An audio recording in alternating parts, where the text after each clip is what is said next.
So more May 19th days coming up.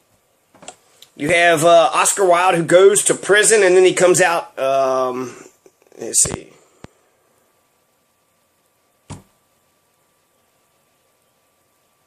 The Ballad of Reading Gulls, a poem by Oscar Wilde, written in exile either in Berneval-le-Grand or in Dieppe, France, after his release from Reading Jail. Okay. So on May 19th, 1897. So he published it, or he got out or convicted. So he was incarcerated in Reading after being convicted of homosexual offenses in 1895 and sentenced to 2 years hard labor in prison.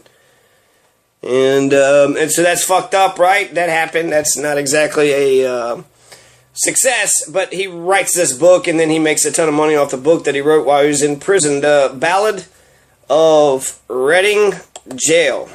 Okay, so that happened. Malcolm X was born on May 19th, and so was Ho Chi Minh. One of the things I think about with Malcolm X, he taught me manhood. He says that if a man ever lays their hands on you, you make sure it's the last thing they ever do. You send them to the cemetery. You send them to the cemetery. They don't lay their hands on you. So Eric Garner, when he says, "Don't touch me," and then he couldn't breathe. As soon as they put their hands on them, what can you do? As soon as you submit, they can do anything and everything. To think that an oppressor couldn't be a molester, that if they can hit your body, they can also touch it and, and get their jollies from it. So, of course, an oppressor can become a molester very easily, actually, in fact. So, May 19th, rabies treatment was perfected. The Ringling Brothers Circus premieres. Ho Chi Minh's birthday. Jose Julian Marti, a Cuban author and political activist, was killed in 1895. Oscar Wilde is released from Reading Jail. But I want to go back to Jose Julian Marti, the Cuban author and political activist, because, he was fucking killed on this day, and so therefore he is a revolutionary martyr. Jose Marti. So, let's see, he's a Cuban national hero and important figure in Latin American literature. In his short life, he was a poet, an essayist, a journalist, a revolutionary philosopher, a translator, professor, publisher, and a political theorist. Through his writings and political activity, he became a symbol for Cuba's bid for independence against Spain in the 19th century and was referred to as the apostle of Cuban independence. He also wrote about the threat of Spanish and U.S. expansionism into Cuba, and from adolescence, he dedicated his life to the promotion of liberty. So I've just been sitting for a while. Just want to stand up, right? We need to stand up anyway. Stand up and take our country back. Take our state back. This is our state. How the fuck did they take our state away from us? And in fact, that actually adds a whole nother dimension when you stand up. Okay. So, Jose Julian Marti Perez. Perfect. Okay, anyways, born in Havana, Marti began his political activism at an early age. He would travel extensively in Spain, Latin America. Okay. The United States raising awareness and support for the cause of Cuban independence. His unification of the Cuban immigrant community, particularly in Florida, is crucial to the success of the Cuban War of Independence against Spain. So he was big, the Spanish-American War. He probably got the United States into it. Born in Havana Harbor, born in Spanish Cuba, and then he dies in Dos Rios in Spanish Cuba. So he never actually gets out of Spanish Cuba. Freedom, liberty, and democracy are prominent themes in all of his works. One of his simple verses was adapted to the song Guantanamera and became the definitive patriotic song of Cuba. So something he wrote became the definitive. Cubans know who Jose Marti. They know who this man is. So, I was going to go to his death, see about his death a little bit. In 1898, Post Office authorizes the use of postcards for the first time, so we actually get to see some postcards. In 1898, Happy Postcard Day, right? Oscar Wilde, Happy Prison Liberation Day, right? Because you actually got 2 people that was liberated. No, that was on the 18th. This is May 19th. It's a whole nother day. Something about the Simplon Tunnel. I don't know if 1900, 1906. It opens on this day. Not really. On Wikipedia it didn't say so.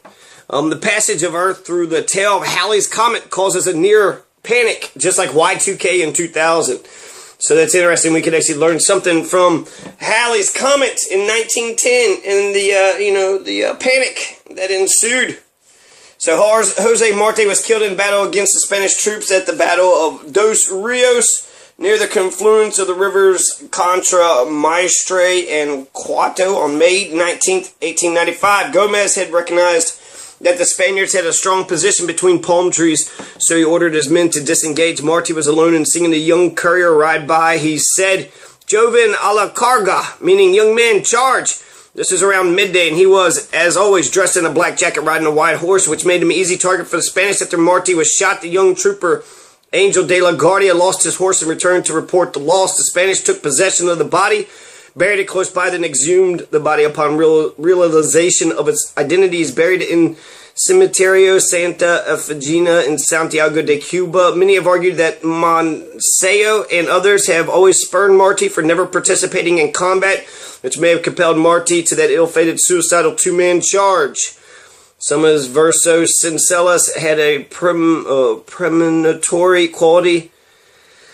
Do not bury me in darkness to die like a traitor. I am good, and as a good man I will die facing the sun. The death of Marte was a blow to the aspirations of the Cuban rebels inside and outside of the island, but the fighting continued with alternating successes and failures until the entry of the United States into the war in 1898. So, yeah, it seems like he died kind of for no reason. But anyways, he died today, right? Big Cuban revolutionary. And that's when the Spanish-American War, we jump in. And where'd Cuba go? Because, we took over Cuba. That's why we got Guantanamo Bay. Also, 1898, when we became an empire. We took over not just Cuba, but we also took over Guam, Philippines, and a whole bunch of other shit. So, that was the beginning of the end right there. So, while I'm for Cuban independence, and I guess in the long run he became, he pitted empires against each other, kind of like what America did, right? Just pitted 2 empires against each other. And then, laughed all the way to the bank. Laughed all the way to the damn bank. So what else we got going on May 19th, 1910, passage of the Earth through the tail of Halley's Comet. So the near panic almost happens. They got Halley's Comet, which comes around every 86 years or so. The next one is going to come hopefully in my lifetime, 2061. 61, so that's, what, another 6 years, 46 years. 46, I'll be, 79 years old. I'll be nearly 80 years old. Hopefully I can make it to, that's where I'm aiming for. Now, I'm going to try to make it to Halley's Comet the next time Halley's Comet comes back. So, it's supposed to come back. The 1910 pass of the Earth was especially close, and thanks to the expansive newspaper coverage, eagerly anticipated by the general public. In fact, Earth's orbit carried it through the end of the comet's 24 million mile long tail for 6 hours on May 19th, earning the story of the day's banner headline in the New York Times. 6 hours. So the Earth's orbit carried it through the end of the comet's 24 million mile long tail for 6 hours. I don't know what it's trying to say here.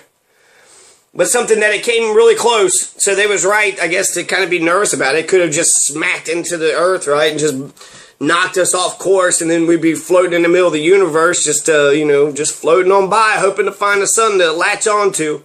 While most reporters of the day turned to astronomers to get the facts straight, the yellow press chose to pursue the story in more fanciful ways, helping to fuel the fears of an impressionable that the end of the world was nigh. Despite some published reports leading up to the event, the comet's tail did not contain poisonous gases, and there was never any danger of celestial collision either in China.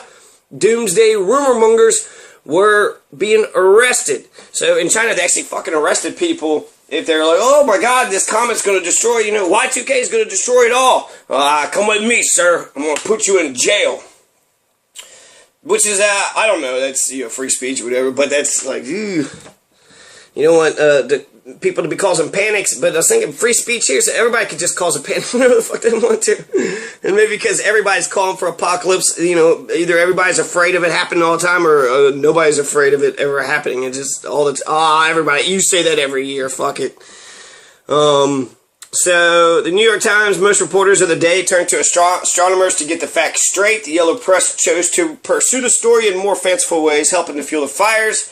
I already mentioned all this. There's one more thing. They were selling pills. There's going to be a poisonous gas that's coming into America. So, if you just buy this pill, then Halley's Comet, the poison off of Halley's Comet won't get to you. And I did actually hear that there was some sort of poison or something that was detected. 1921, Congress passed the Emergency Quota Act, establishing national quotas for immigrants. Sad day. 1921, May 19th. Halley's Comet's actually a really good thing. I probably should bump that up to the top. That's a good celebration, in 2061. It was one of the first times, too, Halley predicted science would actually, this comet's going to come back. He died before it actually did, but then it did, and it donned his name forever. So his sort of celestial understanding of the universe was actually backed up with evidence, after he made up the theory. So KDP, Communist Revolts, KPD, 1923. So it looks like Kentucky Police Department, but it's not that. It's in German Ruhr, R-U-H-R cities occupied by the Allies. So there's communist revolts in 1923. I don't know. It's just a sentence that I found. May 19th, 1925, Malcolm X is born. 1928, May 19th, fire damp explodes in Mather Paul coal mine, killing 195 of the 273 miners. So in Pennsylvania, Mather, Pennsylvania, coal mine, fire damp explodes, and it kills almost everybody. 195 miners, fucking dead, 1928, dead.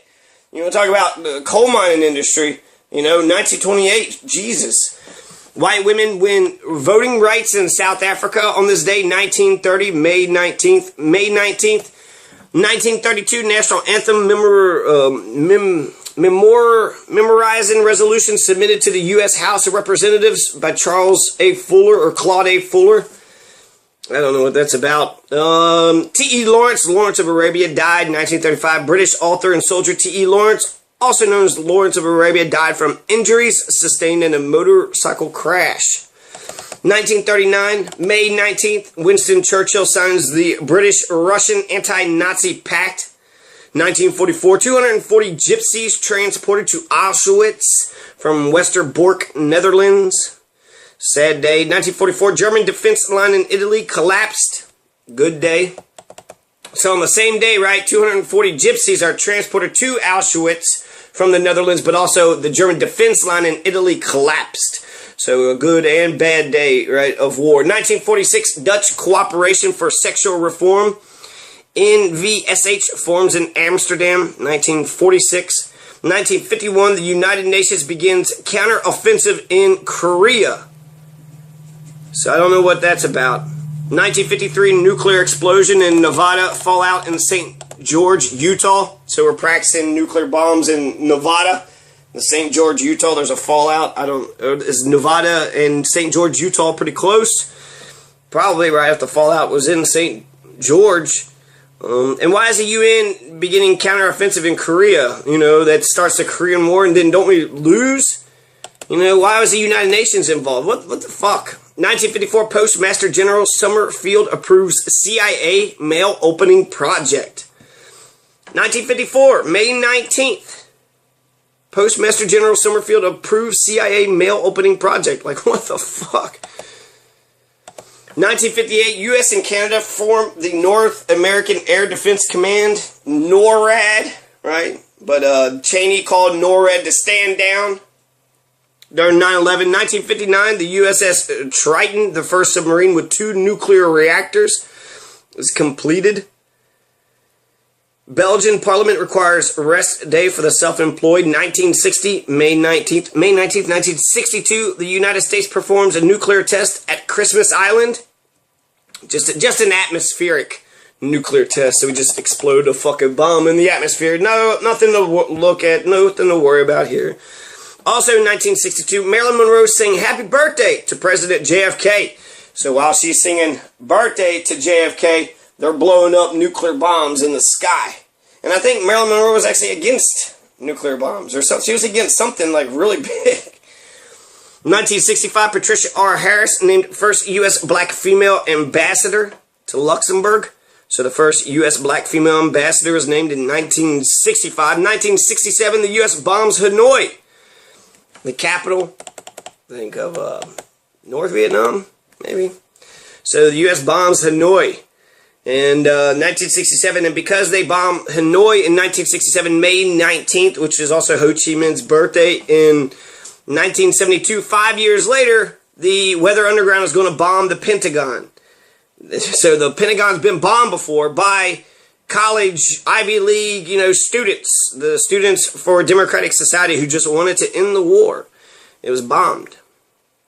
So the USSR ratifies treaty with Britain and U.S. banning nuclear weapons in space in 1967. That's a great thing to celebrate. The USSR ratifies treaty with Britain and U.S. banning nuclear weapons in space. So that's awesome. Everybody says, all right, nukes in space, that's a little too much, all right? 1968, pirate radio Brumble of Northern England is first heard. Another good-ass fucking holiday. So, you could start your own fucking radio, right? The nuclear, all the practicing and testing and shit, that sucks. So whenever there is like some sort of nuclear deproliferation, that's always a success. So I think those should be sort of the holidays that will last through all time. May 19th, 1971, Mars 2, USSR, the first Mars impact launched. So I don't know if they actually made it there or not. I got a bird that's living basically like in a hole on the side of my trailer that's on top of like where the oven and thing goes. So they're there and they're always fucking with me. I need to go outside and take it off. And oh god, it annoys me. But they're like little birds now, he had to put a nest in, or she put a nest in it and had some babies. And so now I'm gonna feel a little bit bad, but I'm gonna have to do something with it. There's a frog in my cistern too that I had to take care of today. And I don't know, I was pretty that's a contamination problem, right? Fucking frog shitting all over your water. I'm seeing tadpoles in my drinking water. So, and I was nervous about jumping into the cistern, but it turns out that, it's not as deep as I had thought that it was. So that's good news. That's good news. Now I know I can get in there, and I got the frog out. I felt bad about the frog. I put it on the corner of the house. Hopefully it'll live. I don't want anything to get a hold of it, but it can't be in my drinking water. And I don't want any like animals, dogs kind of come and go off the property, so I don't want them to get a hold of it. And I don't know what I'm going to do with these birds. I need to remove these birds. It's fucking ridiculous. It's sitting there poking at my shit all fucking day. It wakes me up and it's fucking annoying shit. Okay? It's annoying me right now. I can't even do this because it's fucking I got a little bit of daylight today. That was one of my, I should do that. Okay, I'm going to finish this up and get on that. So, Mars 2, I love all the space exploration stuff. That's Russia. It's the first Mars impact, so I guess they was going to send it to Mars. 1971. Now, bombing of the Pentagon in retaliation for the U.S. bombing raid in Hanoi. The date was chosen for it being Ho Chi Minh's birthday on May 19th, 1972. Ho Chi Minh's birthday. The Weather Underground placed a bomb in the women's bathroom in the Air Force wing of the Pentagon. The damage caused flooding that destroyed computer tapes holding classified information. Other radical groups worldwide applauded the bombing, illustrated by German youths protesting against American military systems in Frankfurt. This was in retaliation for the U.S. bombing raid in Hanoi. Everything was absolutely ideal on the day I bombed the Pentagon, he writes. This is Ayers, Bill Ayers. But then comes a disclaimer. Even though I didn't actually bomb the Pentagon, we bombed it in the sense that weathermen organized it and claimed it. So he acts like, I was there, but not really. He goes on to provide details about the manufacture of the bomb and how a woman he calls Anna placed a bomb in a restroom. No one was killed or injured, though damage was extensive. So that's amazing. That's amazing. Anna put the bomb in the restroom, right? How did they get to the Pentagon? The Pentagon! They bombed the fucking Pentagon. That's amazing. you know. But it was for, you know, in retaliation for the bombing of Hanoi, and this is just one of many targets for the Weather Underground. And they're still alive today. Bill Ayers and Bernardine Dorn, you know, they're professors. They just kind of walk, they just stroll, talking about things. They're still pissed off at the military-industrial complex, so I don't know if it was good or bad. I mean, we're bigger and badder than we've ever been before. 1978, May 19th, Pioneer Venus 1, U.S. was launched. 1971, USSR launches Mars 2, the first spaceship to crash land on Mars. Okay. So I'm going back, and I'm trying to do it in chronological order, but that was 71, 78, Pioneer Venus 1 was launched. 1972, U.S. performs a nuclear test at Nevada test site. May 19th, 1972, WMAV TV channel 18 in Oxford, Mississippi, PBS begins broadcasting. I don't know. Is that the first time ever in Mississippi that they had TV, or the America or something? That might be something, right? WMAV TV channel 18 in Oxford, Mississippi, PBS begins broadcasting. 1976, Senate established Permanent Select Committee on Intelligence. So forever, the Select Committee on Intelligence will forever be in existence. 1976, USSR performs nuclear test at Eastern Kazakh Semipalatinsk, USSR. 1981, 5 British Army soldiers are killed when their armored vehicles ripped apart by Provisional Irish Republican Army roadside bomb near Besbrook, County Armagh.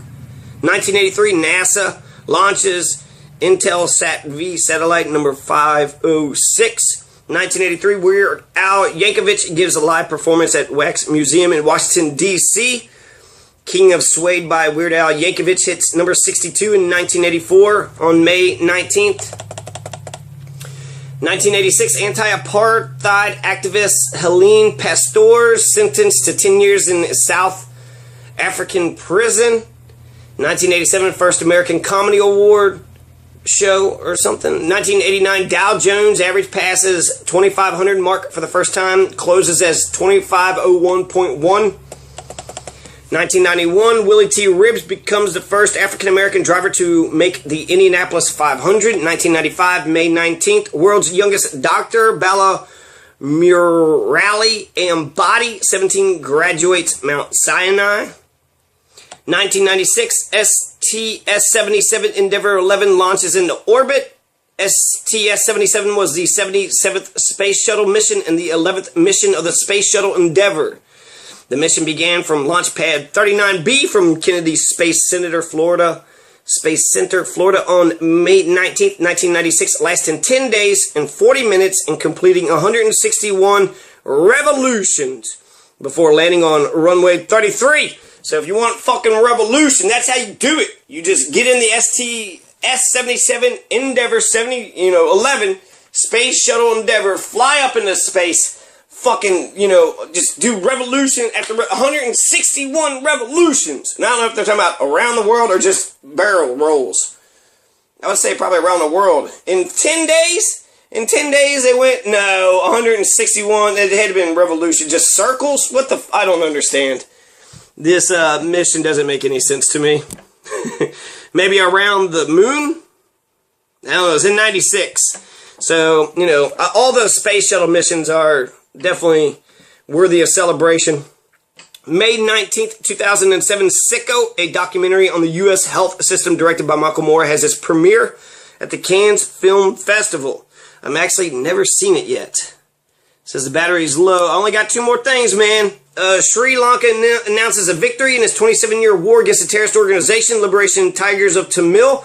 I don't know who actually I support on that. I have to look at that closer, but the Tiger Tamils lost. They've been fighting 27 years, and they got smashed just 6 years ago. Then in 2161, Zygi, 8 of the 9 planets will be aligned on the same side of the sun.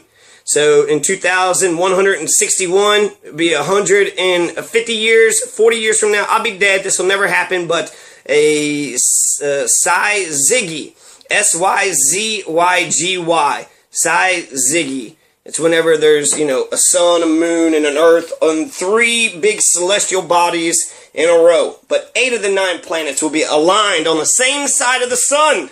Aligned. I mean, I can't wait. 2161, May 19th. Mwah! Peace out, Kentucky.